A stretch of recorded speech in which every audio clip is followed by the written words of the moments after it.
Have you ever wondered if a heart attack strikes when you're alone, would you be calm enough to survive it? It might sound like something out of a movie, but every year hundreds of thousands of people face this exact situation, alone, with no one to help, and only a few minutes to turn the tide between life and death. Picture this. You're driving home after a long, stressful day. Your chest begins to ache, cold sweat pours down your face, and a creeping sense of dread tightens with every breath. There's no one around, just you, in the few fateful minutes ahead. A heart attack spares no one, and what makes it so dangerous is that its early symptoms are often overlooked. The alarming truth is, many people still believe that calling emergency services is all it takes. But the reality is, sometimes you have to fight for your life, at least for those crucial first few minutes on your own.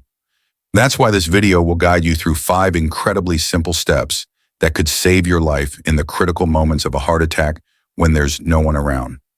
This isn't just theory. These are survival skills you need to know for yourself and for your loved ones. If you find this content helpful, don't hesitate to hit like and share it with those you care about. You might just save someone's life without even knowing it. And if you've ever gone through a similar experience, please share it in the comments below. Your story could become a source of inspiration for thousands of others. Now let's dive into 5 simple survival steps that could make all the difference while waiting for the ambulance to arrive. Once you understand that it is entirely possible to face a heart attack alone, the very first and arguably most crucial step is the ability to recognize the symptoms accurately and in time. Think of it as knowing when the fire alarm has gone off so you can make your escape. Have you ever felt chest tightness after a stressful day? Or experienced a sensation of pressure on your chest, cold sweat breaking out, and shortness of breath, but brushed it off thinking it was just fatigue? It might not be as simple as you assumed. Many people don't survive because they ignore the early signs of a heart attack, mostly because they don't think they're having one. They confuse it with acid reflux, stress, or simple muscle pain. Symptoms aren't always as dramatic as in the movies. Not everyone collapses on the spot. In reality, the signs can be subtle. A persistent ache or pressure in the chest lasting more than 5 to 10 minutes.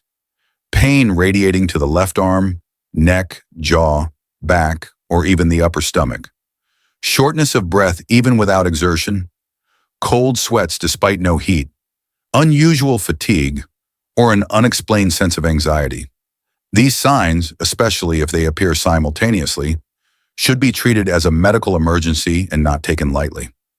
Cardiovascular diseases are the leading cause of death, and it is essential for everyone, from adults to seniors, to understand and remember these warning signs. Just a few minutes of delay in recognition can render all subsequent medical interventions ineffective.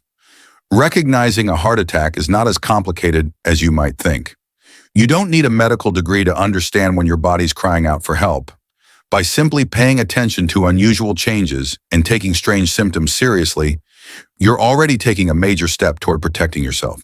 This is a simple skill, but one that can truly save your life. Post this list of warning signs somewhere visible, on your refrigerator, your phone, or your desk. Pain or pressure in the center of the chest lasting more than 5 minutes, pain spreading to the shoulders, left arm, neck, jaw, back or upper abdomen, shortness of breath without exertion, cold sweat, nausea or dizziness, unusual fatigue, or an unexplained feeling of anxiety.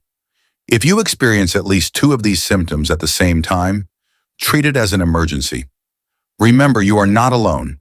Many people have survived critical situations simply because they knew early. The body always gives a warning. Your job is to listen. You can be the one who saves your own life, just by being more attentive to your health every day. Now that you know how to recognize your body's alarm signals, the next step is this. What should you do immediately when you sense danger? Let's move on to the next critical step. How to call 911 effectively, even when you're getting weaker by the minute. Once you've recognized the unusual signs warning of a heart attack, the most critical thing you must do is call 911 as soon as possible. Time isn't just gold, it's life. Have you ever wondered, in a moment of panic, heart racing, hands trembling, would you be calm enough to dial emergency services? Or would you freeze, forget the number, or be unable to explain your condition? In reality, many people, even with a modern smartphone in hand, waste precious time because they don't know what to do in a state of fear. Calling 911 isn't just about dialing a number. It's an emergency skill that requires a clear strategy. Emergency systems are ready to respond, but to get the fastest help, you must provide three essential pieces of information: your current location, your physical condition, and whether you are alone. Just a few seconds of hesitation or vague answers could cost the ambulance valuable time trying to locate you, and your heart won't wait. Especially if you feel your condition worsening and your limbs becoming weak, use a voice assistant like Siri or Google Assistant. Presetting commands like, "Hey Siri, call 911" could be what saves your life. For older adults living alone, activating the emergency call function on your smartwatch or phone is crucial. With a long press or a single tap, you can be instantly connected to emergency services. The good news is, modern technology has made calling for help easier than ever. You don't need to go through complicated steps. Just prepare in advance. Practice mentally. What will you say? How will you describe your symptoms? How will you give your address? If you live in an area with unstable GPS, write your address down and keep it visible, or ensure your house number is clearly displayed. If you often travel by car, enable automatic location sharing with a loved one. Never drive yourself to the hospital, even if you feel you can still manage. In many cases, heart attack victims lose consciousness while driving, causing accidents and further harm to others. Leave it to the professionals. Rescue teams have the medical equipment needed to assist you immediately on the way. Remember, the sooner you call 911, the higher your chances of survival. You may not be able to control your heartbeat, but you can absolutely take control of how quickly you seek help. And if you've read this far, take 1 minute to do this. Check your phone. Have you enabled the emergency call function? Is your voice assistant set up? Do you have emergency contacts saved? These small steps can make a life-saving difference. Now that you know how to sound the alarm when your heart cries out, the next step is just as vital. How to position yourself and rest properly to reduce strain on your heart and stabilize your breathing while waiting for the ambulance. Let's move on to step 3. Once you've called 911 and are waiting for the ambulance to arrive, the next thing you need to do is not push through or move around, but to stop, relax, and let your body rest in the most optimal way possible. In this moment, every breath, every movement can impact your chances of survival. Have you ever seen someone in a panic, pacing back and forth, trying to do something to save themselves? You might do the same if faced with such a crisis. But in the case of a heart attack, moving around, climbing stairs, exerting effort, even something as simple as getting up to grab a glass of water, can worsen the damage to your heart. What you should do is find a resting position immediately. Sit down or lie back with your upper body slightly elevated, supported by a pillow or leaning against a wall. This posture reduces strain on the heart and helps with breathing. Do not lie completely flat, as it can make breathing more difficult. Try to keep your head and shoulders slightly above the rest of your body. This is key to easing the pressure on your cardiovascular system.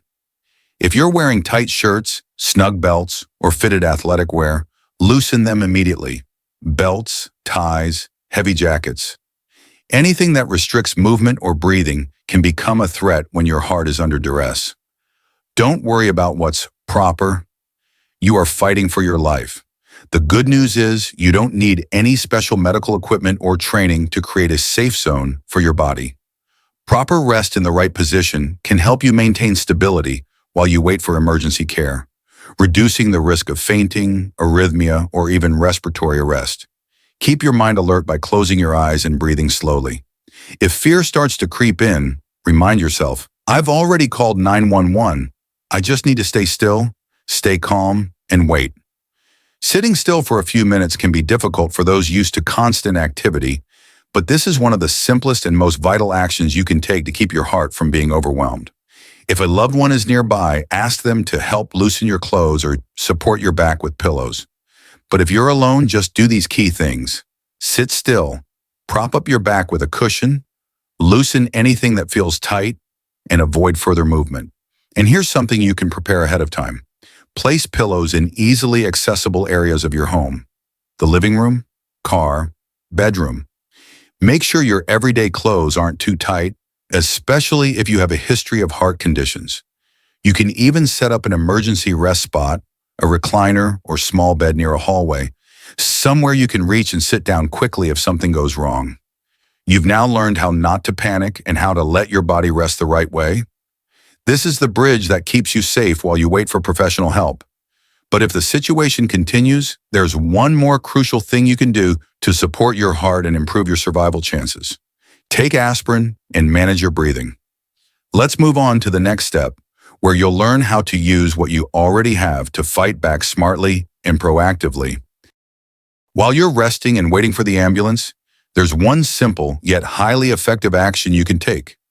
Chew an aspirin if it's available, and if your doctor has previously recommended it.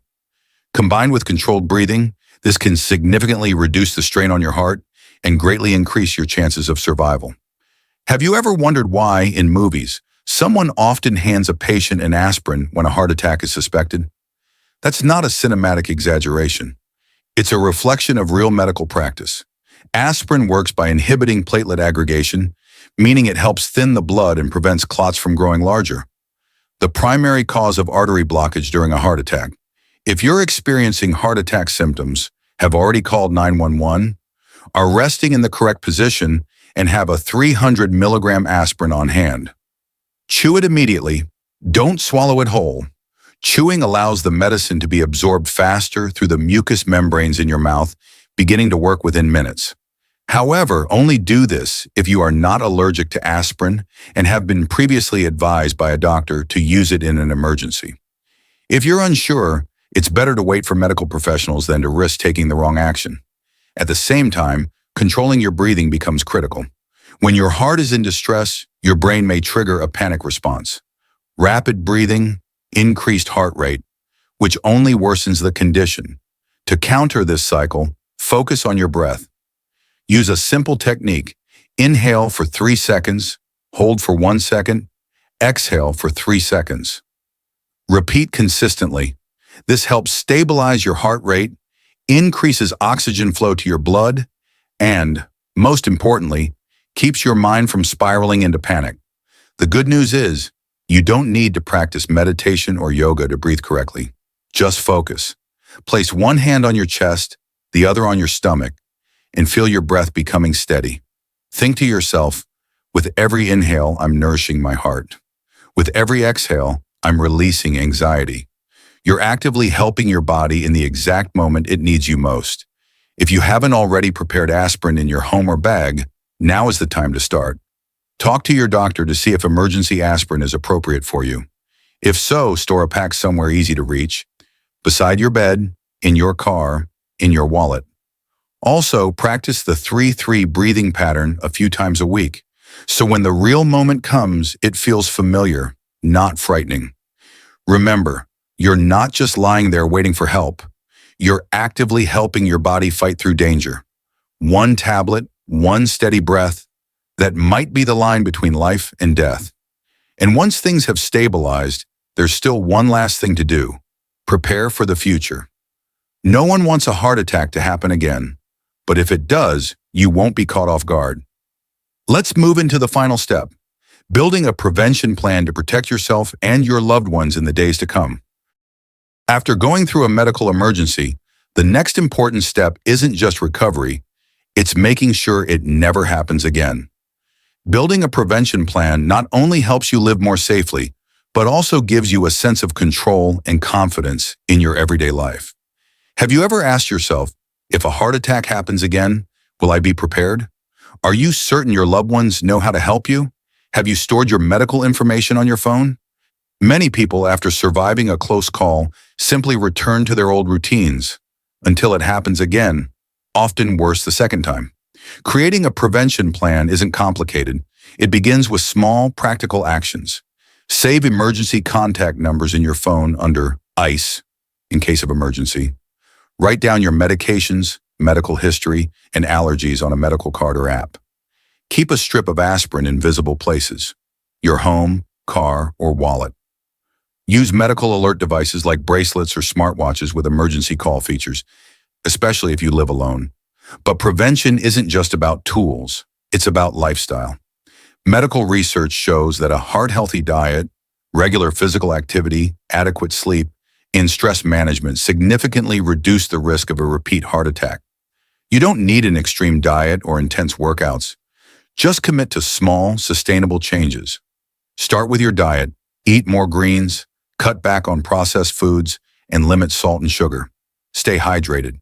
Do light exercises like walking 30 minutes daily or practicing yoga a few times a week to improve circulation and reduce stress.